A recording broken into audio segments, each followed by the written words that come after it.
is an introductory video on forces. Let's get to know forces a little bit. Let's introduce them. Before we do that, let's do a little thought experiment. Just have a think to yourself, what might happen if a table tennis ball was stationary and you came along and you blew on it? Okay. Maybe you've done this in the past, maybe not. I think you can probably work out what would happen to it though, huh? Let's go through another couple of examples. What if it was already moving? If the ball was moving towards you and then you blow on it? Or maybe it was actually moving away from you and you blew on it. Think to yourself, what might happen? Maybe you keep blowing in the same direction, but instead of moving towards you or away from you, the table tennis ball was moving sideways. So it was going sideways past you when you blew on it. And maybe after all this, you just had enough of the table tennis ball, you dropped it on the ground and you stomped on it. Have a think about what might happen in each of these scenarios. And let's take a look. The table tennis ball is stationary and you blow on it. Blow this way, go. And the next one, the table tennis ball is moving towards you, you blow on it. Blow on it. In the third scenario, instead of moving towards you, it was moving away from you when you blew on the ball. It was already moving away from you, but then you blew on it as well. Okay. The fourth example, the table tennis ball was moving sideways past you, and then you blew on it. And the last example is when you got angry with the little table tennis ball. I'm really not sure what it did to make you so annoyed, but yes, stomped on it. Squashed that, squashed it. Now, all of the previous examples can be explained in terms of forces that are acting on the table tennis ball. So that was just a little introductory thing to get you thinking about what forces can do. So let's look at what they can do. The first three examples, what the forces actually did to the table tennis ball was change its speed. In the first example, it actually wasn't moving, but you blew on it and it sped up away from you. In the second example, it was moving towards you. When you blew on it, the table tennis ball actually slowed down and momentarily stopped, and then it sped up in the opposite direction, away from you. In the third example, the ball was moving away from you already, but when it was blown on, it sped up. Okay, so a force can change the speed of motion of an object. You can make something speed up, or it can make it slow down. In the fourth scenario, the table tennis ball actually changed direction. So that's another thing that forces can do.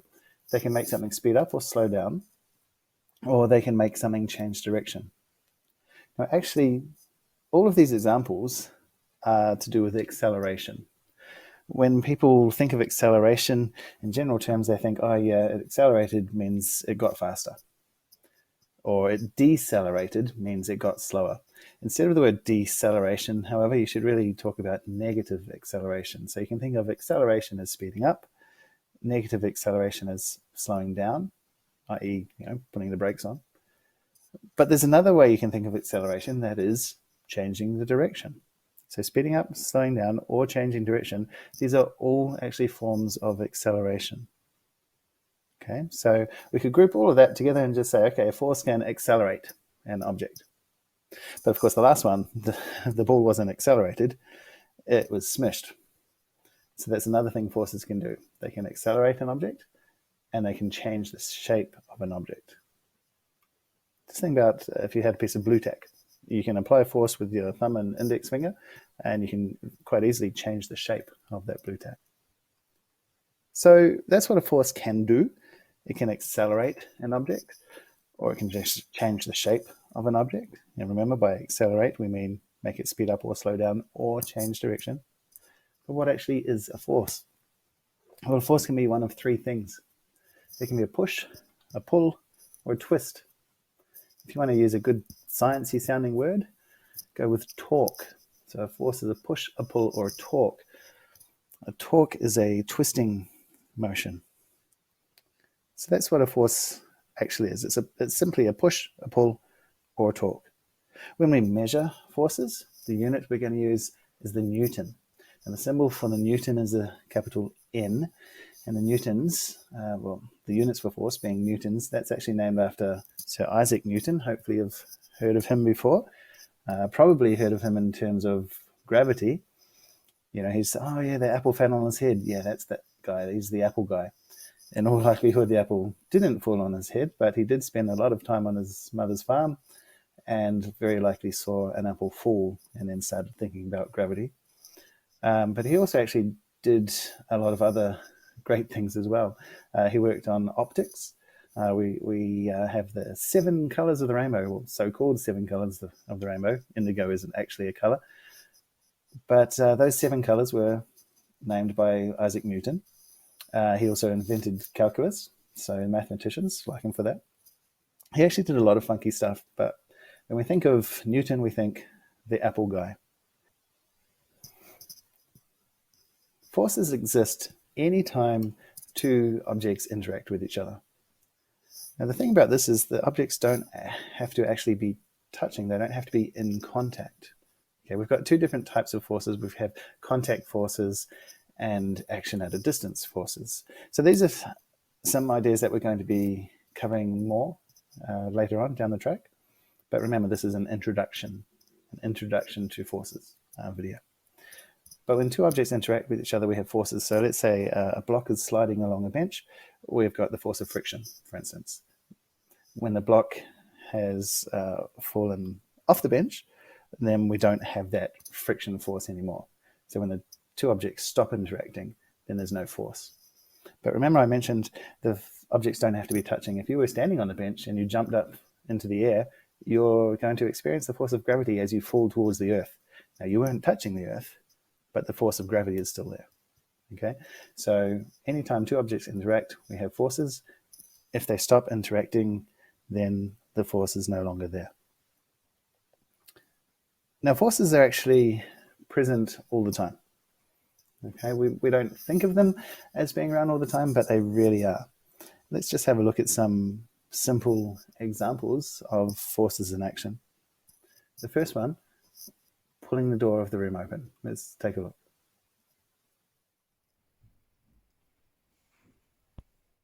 And going the other way, we could push the door of a room closed.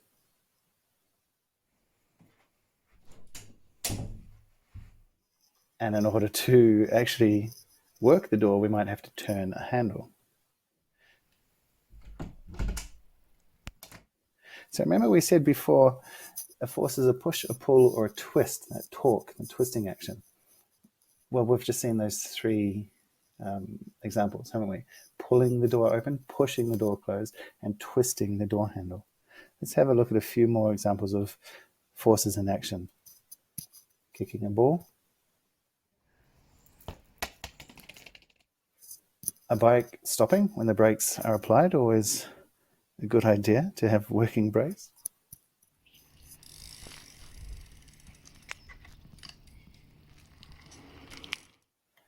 Two teams pulling a rope in a game of tug of war.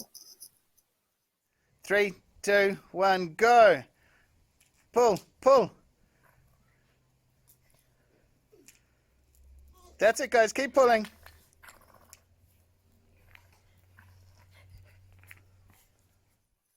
Spinning on a chair, always good fun. Okay, ready? You say go. Go!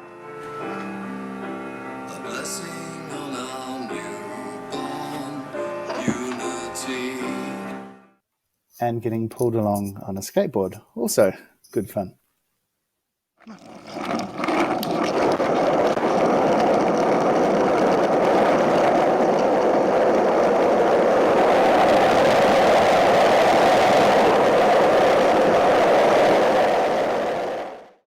So those were just a few examples of forces in action. Forces really are, they're always around, all the time. Now they have a lot to do with motion. The door was moving to be opened. It was moving to be closed. The handle was moving in its twisting action. The skateboard was being pulled along. The chair was spinning, etc. So they've got a lot to do with motion. They're not the same thing, though. Forces are involved with motion, but they aren't the same as motion.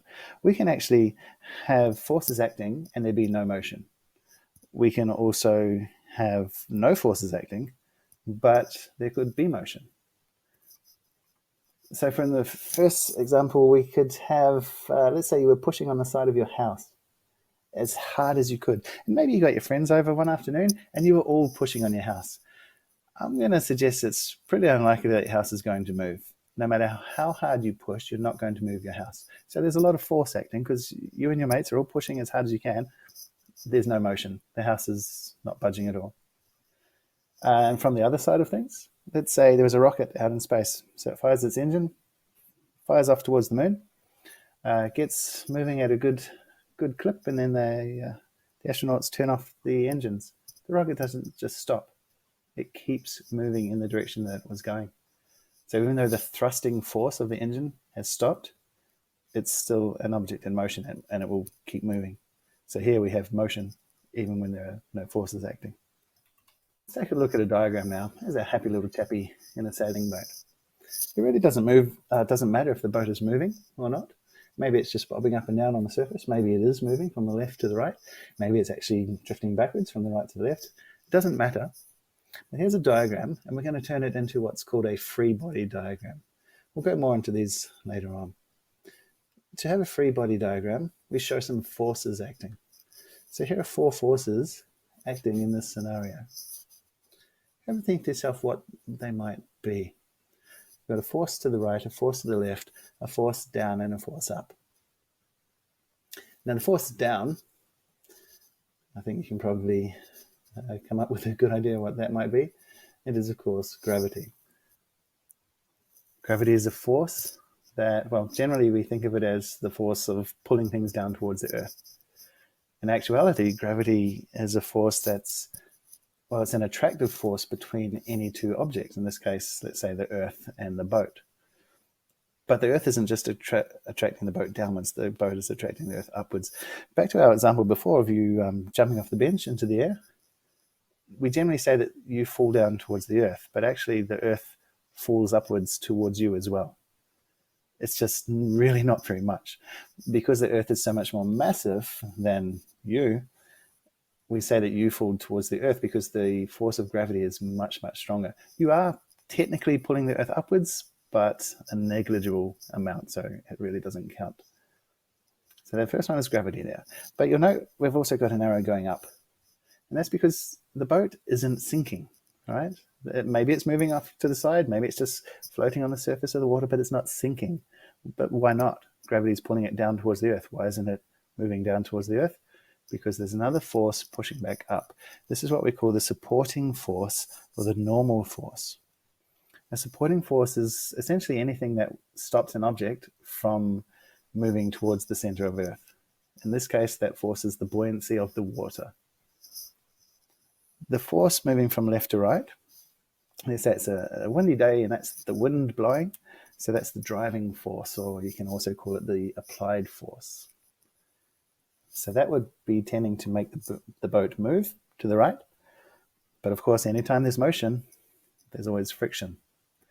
Friction is a force that opposes motion, so it actually is pointing back the other way from right to left.